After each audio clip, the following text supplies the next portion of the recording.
So for our research and planning, we wanted to do some new techniques, and we'd studied these before, but we'd never actually done them.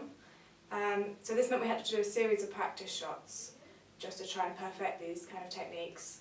And we spent, I think it was one afternoon in a location that we'd chosen before, just perfecting these and seeing what we could do with them, seeing if they'd fit in our sequence. And so we used a DSLR camera to practice these, and we alternated between using a tripod and going freehand just to see what would look better, because obviously tripods would make the footage steadier, but we found that without it, it allowed us more movement, so we could fit the conventions in music videos better and not have too many stationary shots.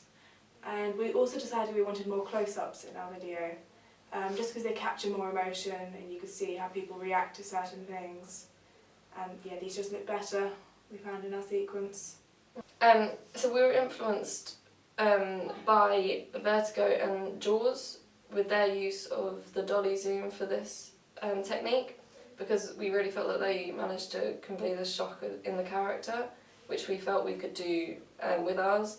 So in our music video we used the dolly zoom on 2 occasions, one in the forest scenario and one in the bathroom, because we really felt that it captured her emotion better. There you go. So after the practice run we used the stabilisation tool on Final Cut 10 to see if that made it look any better. On some of them it just made them look really blurry. Yeah, way too blurry and zoomed in.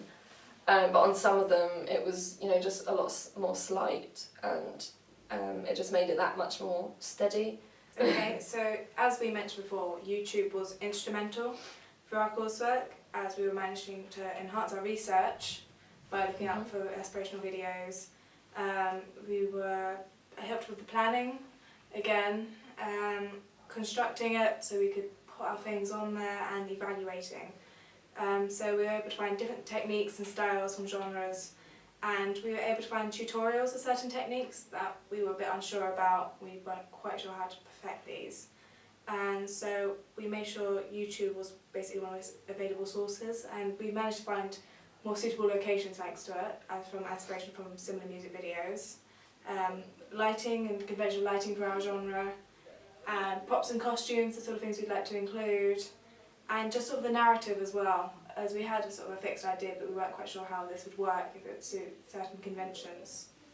And we also uploaded sequences that we had filmed and prepared with Final Cut 10 to YouTube, and so this was that we could get feedback from our audience and then improve what we'd done on these rough cuts and this feedback that we've been given.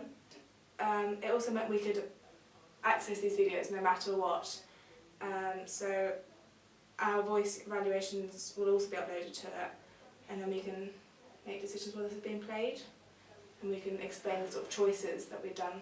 We also used Prezi for one of our evaluation questions, which neither of us had used before, so it was completely new to us. It enabled us to have both the pictures and the writing together, so we could talk about them in correlation with each other, and we could also zoom in on particular parts of writing or pictures, you know, so that it's clear to see.